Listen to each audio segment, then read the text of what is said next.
Bismillahirrahmanirrahim. Assalamualaikum warahmatullahi wabarakatuh. Alhamdulillah, kita telah sampai di pertemuan kedua. Setelah kita mengetahui definisi akidah akhlak serta tujuannya di Madrasah Ibtidaiyah, pada kesempatan kali ini saya ingin berbagi gambaran umum tentang pembelajaran akidah akhlak.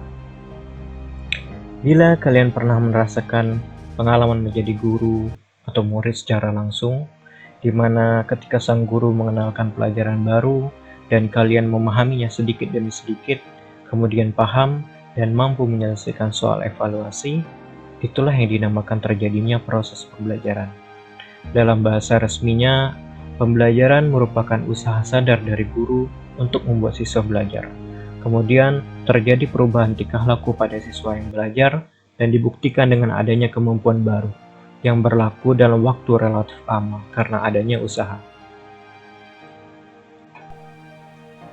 Sedangkan pembelajaran akidah ialah membentuk atau membina peserta didik yang beriman kepada Allah dan melaksanakan perintahnya sesuai dengan nilai-nilai ajaran Islam. Beriman kepada Allah tidak hanya cukup dengan perkataan atau perbuatan saja, tetapi juga perlu diyakini di dalam hati. Orang yang hanya mengatakan ia beriman kepada Allah atau melakukan suatu amalan tetapi tidak meyakininya dalam hati, maka segala amalan yang ia lakukan akan sia-sia. Akidah merupakan suatu kesatuan yang tidak akan berubah karena pergantian zaman ataupun karena perbedaan golongan masyarakat.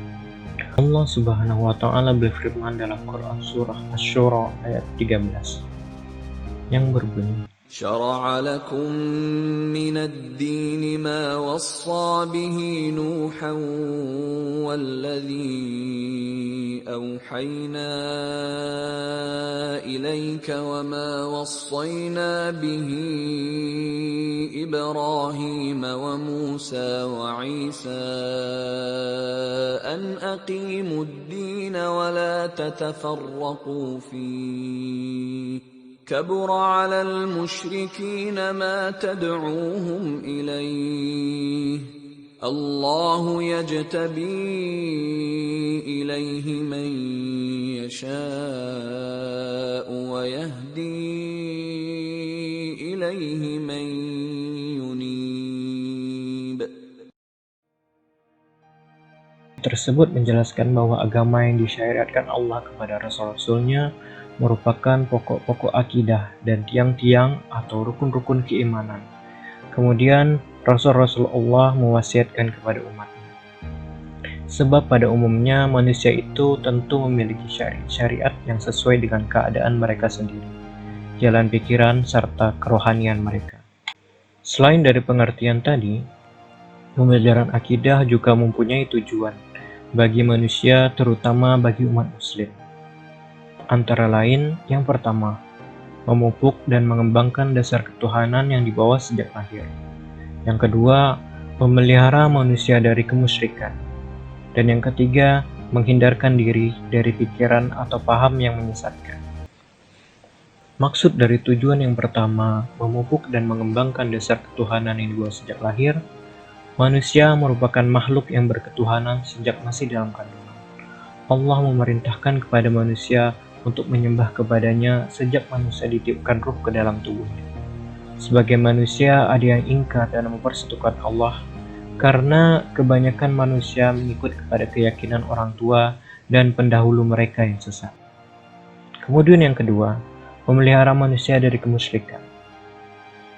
Mencegah manusia dari kemusyrikan perlu adanya bimbingan tentang kepercayaan terhadap Tuhan yang Maha Esa. Kemungkinan manusia terperosok dalam kemusyrikan selalu terbuka baik secara terang-terangan, yakni berupa perbuatan atau ucapan, maupun yang bersifat sembunyi-sembunyi yang berada di dalam hati. Maka dari itu, dengan mempelajari akidah Islam, manusia akan terpelihara dari perbuatan syirik. Kemudian yang terakhir, menghindarkan diri dari pikiran atau paham yang menyesatkan. Manusia diberi kelebihan oleh Allah berupa akal pikiran. Pendapat-pendapat atau paham-paham semata-mata didasarkan atas akal pikiran manusia. Kadang-kadang, pendapat yang dihasilkan atas akal pikirannya dapat menyesatkan manusia itu sendiri. Oleh karena itu, Ilmu-ilmu yang mereka pelajari perlu diselingi dengan ilmu-ilmu agama, sehingga pendapat atau paham yang mereka amalkan nantinya tidak menyesatkan diri mereka sendiri maupun orang lain. Tujuan tersebut dapat disimpulkan bahwa tujuan pembelajaran akidah Islam terbagi atas 3 bagian, yaitu yang pertama, nilai-nilai Islam harus ditanamkan kepada manusia sejak lahir, baik dengan melalui jalur pendidikan keluarga, lembaga, maupun masyarakat. Dan yang kedua, memberikan berbagai pembelajaran tentang akidah Islam agar manusia tidak mudah terjebak ke dalam segala sesuatu yang berhubungan dengan kesyirikan, baik itu dari segi perbuatan, perkataan, maupun bentuk syirik yang muncul dalam hati. Dan yang ketiga, memperdalam ilmu-ilmu tentang akidah Islam. Karena dengan kurangnya pemahaman manusia tentang akidah Islam, bisa saja membawa manusia itu sendiri ke dalam pemikiran yang sesat. Kemudian kita berlanjut kepada pembelajaran akhlak. Kalian tentunya masih ingat kan arti dari kata akhlak yang bisa berarti perangai, tabiat, dan moral. Dalam bahasa Indonesia, seseorang yang mempunyai akhlak sudah pasti dinilai baik karena orang tersebut sudah pasti memiliki perilaku yang baik. Akhlak merupakan suatu sistem perilaku atau tingkah laku seseorang yang digambarkan dan telah melekat pada dirinya dan dipertahankan secara terus-menerus. Untuk memperbaiki sistem perilaku seseorang, perlu adanya pendekatan yang harus diberikan oleh pendidik kepada peserta didik. Karena tanpa adanya pendekatan, peserta didik akan sulit memahami dan mengamalkan segala sesuatu yang didapat dari pendidik. Akhlak atau sistem perilaku dapat dididikkan atau diteruskan kepada peserta didik melalui sekurang-kurangnya 2 pendekatan. Pendekatan yang pertama yaitu rangsangan jawaban, yang disebut proses pengkondisi sehingga terjadi automatisasi dan dapat dilakukan dengan cara bisa melalui latihan, melalui tanya jawab, melalui mencontoh, atau meniru. Kemudian pendekatan kedua yaitu pendekatan kognitif, yaitu pencapaian informasi secara teoritis yang dapat dilakukan antara lain yaitu dengan cara melalui dakwah, melalui mendengarkan ceramah, melalui diskusi, dan lain-lain. Menurut pendekatan sistem akhlak tersebut, pendekatan terbagi sekurang-kurangnya atas 2 pendekatan, yaitu yang pertama pendekatan rangsangan jawaban, yaitu memberikan kepada peserta didik latihan yang berupa tanya jawab atau mencontoh secara terus-menerus, dengan tujuan agar peserta didik secara langsung menanggapi terhadap apa yang diberikan oleh pendidik. Kemudian yang kedua, pendekatan kognitif, yaitu memberikan suatu pencapaian informasi kepada peserta didik berupa teori melalui dakwah, ceramah, dan lain-lain. Selain dari pendekatan, manusia juga mempunyai 2 jalur hubungan yang sangat penting, yaitu hablum minallah dan hablum minannas. Yang pertama, hubungan antara manusia dengan Sang Pencipta, Allah Subhanahu wa taala. Menjalin dan memperbaiki hubungan dengan Allah merupakan kewajiban bagi setiap manusia dengan melakukan segala amalan dan perintahnya.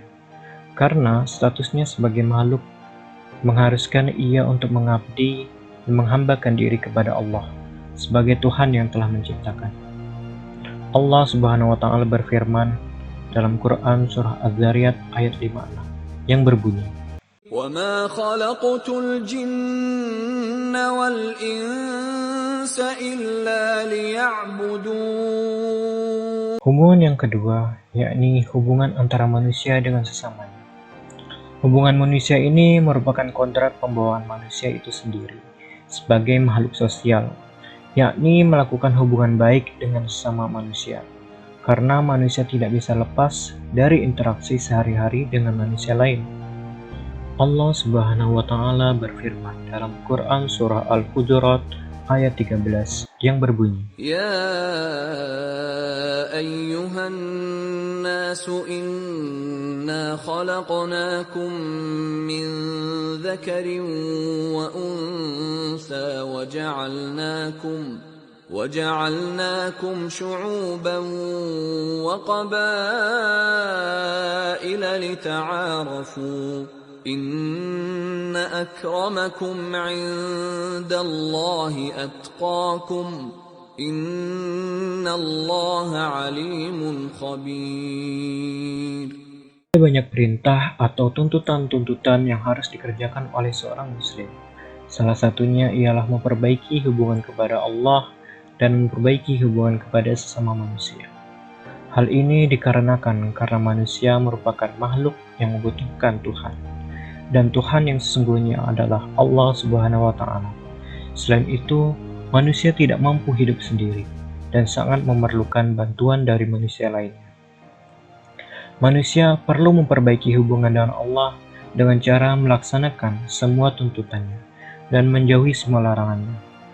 Dan perlu juga memperbaiki hubungan dengan sesama manusia dengan cara melakukan sosialisasi dengan baik, tidak menyinggung perasaan orang lain, membantu jika ada orang lain yang membutuhkan. Maka dari itu, cara tersebut sangat perlu diajarkan oleh pendidik kepada peserta didik agar dapat mengetahui tuntutan yang harus dikerjakan oleh seorang muslim. Dalam penjelasan tersebut, pembelajaran akidah akhlak merupakan pemberian arahan atau bimbingan kepada peserta didik dengan merujuk kepada nilai-nilai dan ajaran-ajaran agama Islam agar peserta didik memiliki tingkah laku yang baik dan terus-menerus melekat pada dirinya. Akidah akhlak membahas masalah ketuhanan secara terperinci, termasuk rukun iman dan ajaran-ajaran pokok Islam lainnya. Akidah yang baik akan melahirkan manusia yang berakhlak baik pula. Kemudian kita berlanjut kepada materi selanjutnya, yaitu ruang lingkup pembelajaran akidah akhlak. Ruang lingkup pembelajaran akidah akhlak pada Madrasah Ibtidaiyah mencakup beberapa aspek, di antaranya pertama adalah aspek akidah atau keimanan. Yang kedua ada aspek syariah, dan yang terakhir adalah aspek akhlak. Untuk yang pertama, pembahasan dalam aspek akhlak meliputi pembahasan mengenai kalimat thayyibah, Asmaul Husna, iman kepada Allah, dan meyakini rukun iman. Aspek yang kedua yaitu aspek syariah. Syariat adalah peraturan-peraturan yang diciptakan oleh Allah atau yang diciptakan pokok-pokoknya dalam berhubungan dengan Tuhannya, dengan saudara sesama muslim, dengan saudara sesama manusia, dengan alam, dan hubungannya dengan kehidupan. Aspek syariat membahas tentang adab terhadap diri sendiri, adab terhadap Allah, adab terhadap sesama makhluk, dan adab terhadap lingkungan. Dan yang terakhir adalah aspek akhlak. Aspek akhlak terbagi ke dalam dua pembahasan, yaitu pembiasaan akhlak karimah dan menghindari akhlak tercela. Pembahasan tentang ruang lingkup pembelajaran akidah akhlak tersebut ialah agar peserta didik meyakini akan segala hal yang berhubungan dengan keimanan manusia, baik itu berhubungan dengan Allah, berhubungan dengan pada Nabi dan Rasul, kepada alam metafisik, dan perkara-perkara gaib yang diketahui melalui perantara wahyu. Selain itu, peserta didik juga diharapkan memiliki akhlak yang sesuai dengan syariat Islam. Alhamdulillah, mungkin hanya ini saja yang bisa saya sampaikan untuk hari ini. Semoga bermanfaat. Wassalamualaikum warahmatullahi wabarakatuh.